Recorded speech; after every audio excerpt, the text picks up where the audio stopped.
about people doing reviews on this documentary, when I heard the name Doda, for some reason, Carol Doda just stuck in my head. I'm like, why do I know that name? And then it's like, oh my gosh.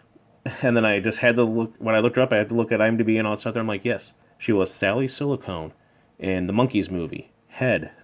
One of my favorite movies of all time. Love that movie, and she was the one attractive woman with Mike Nesmith in the boxing scene. And that is all I knew of her. But that was enough to pique my interest, besides a couple other things. Are we going to make any jokes like this? I don't know.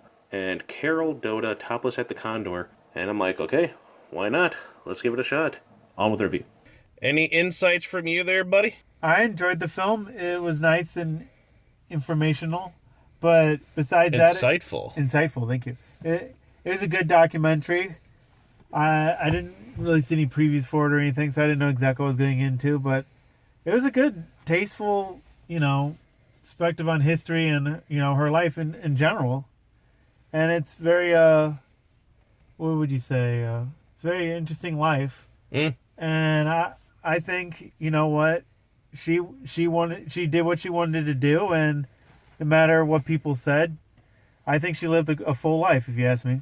Right. Even though, I can understand the whole thing where she sounded like she was lonely and kind of upset on things, but that's what happens when you choose that, career type of stuff over, and then you're afraid to open up until the one guy at the end they said, and then it's like, she finally found someone that, they were saying, like she said, was that person, and then he dies, and it's like, oh, so it's just nice that, like you said, and it's like, I don't know, a lot of people like to complain, but it's like, what do you do, And I like how she said stuff like, so, about your boobs and your breasts and all stuff there. It's like, well, that's just, being exploitive or using it for something. What was that?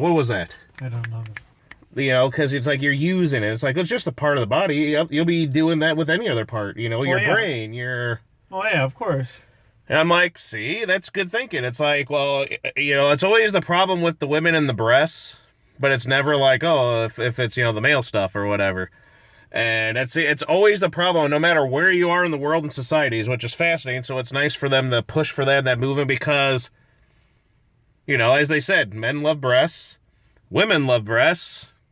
They're just, what was that? I like how she's like, oh, now it's time to show the nipple. And it's like, then the nipples are, I guess, the best thing since sliced bread, And I was like, thinking, like, as everyone else, like, technically breasts would actually be the best thing since sliced bread. Wait, or just the best thing.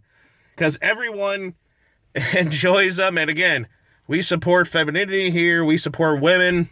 And we support breasts. So, I mean, it's like, who doesn't love it? So, good stuff. And I like all the jokes and everything they did. Come see the two wonders of...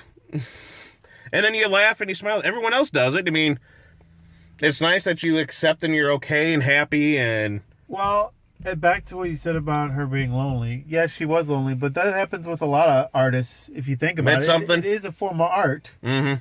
And she kind of revolutionized the whole way Topless even goes. I just like how everyone kind of credits and then it's like, well, she was the cause of this, and then this led to this, and this, and this. And it was fascinating to see... Like how it was just like toplessness, and then they go to them like I was sort of thinking, topless. What about bottomless? Oh, they're gonna do that, and it's like, oh my goodness. And then it goes to as stuff happens, and you start going, until like they said, then it gets more instead of just being an art thing and this, then it gets to be just sleazy, and that's when the porn industry starts. Everything, and unfortunately, that's just how it is, but then you can still utilize that in, like, good ways. There's always bad things for everything, so she was still able to. Other people are able to use that, and I like how, like, they're like, the movement's like, well, we're using this to our advantage, and it's like, that's always the case. Man, woman, whatever, you can always do something to your advantage no matter what you do, as long as you work and, I guess, go at it, and have the gumption for it, I guess. Well, definitely, and she was a pretty smart woman, if you ask me. I thought so, yeah. Sure, she had a little, trouble with trying to do stuff that was different than Topless, but I think overall she had a nice drive and passion, and no matter what happened, ups and downs either way. She kept pushing herself to keep going. So very fascinating movie. And it was nice to go to one of these things again, which I think we haven't been to something like this with the artsy that's seen the trailers beforehand, all these artsy films. Like we used to go to these. It's probably been like 5 to 6 years since we had at least seen something similar. So it was nice. And these are the type of documentaries I'm like, toplessness, stuff like that, women, good stuff. That'll get me to see a documentary, not that, other stuff with documentaries that are lame. Yeah, That's a good subject. This was a better subject than a lot of other stuff. I liked how they not only just covered her, but how the world evolved too. Mm-hmm. Partly because of her, how she pushed the envelope. Yep. And And I like how he had these other people, like with the music of that era, just that era in general, the music, the people, the entertainers, and then the other women involved and other women doing it too, talking to and going from that. So yeah, go check it out if you can. It was nice to see it in theaters. See you next time. Stay there, my friends. Don't forget to like, comment, subscribe. Very good documentary for once in a long time. And just like the moon and the sun coming together, Carol Doda's breasts did the same to shine and bring a gift upon the world to bless them. No, seriously. It was the eclipse today, and we get to enjoy that, got to look out some other things. Finally found the things we wanted from the holothon, minus Mikey. But nice, finally got it. And watch this. So we thank Carol Doda, the great wonders of San Francisco, and her great wonders for, I guess, bringing some luck along with that eclipse. I like the one segment in the movie where they say, like, because of that topless stuff, then suddenly everything was topless. You had, like, they were showing, like, topless weddings, and topless, like, there were, like, rocker girls bands playing, topless this, topless Emily.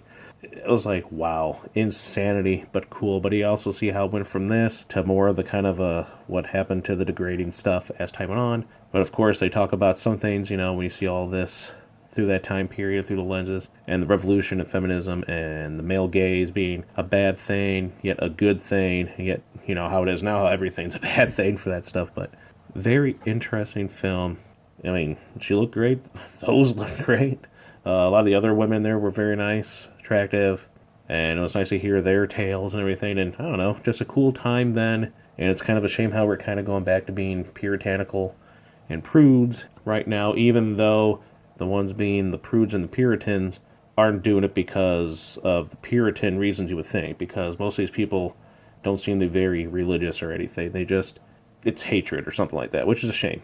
But it seemed like she had a pretty decent life. And in the end, you come for the boobs and the nudity, you stay for the very nice insight and just the stuff from that era. And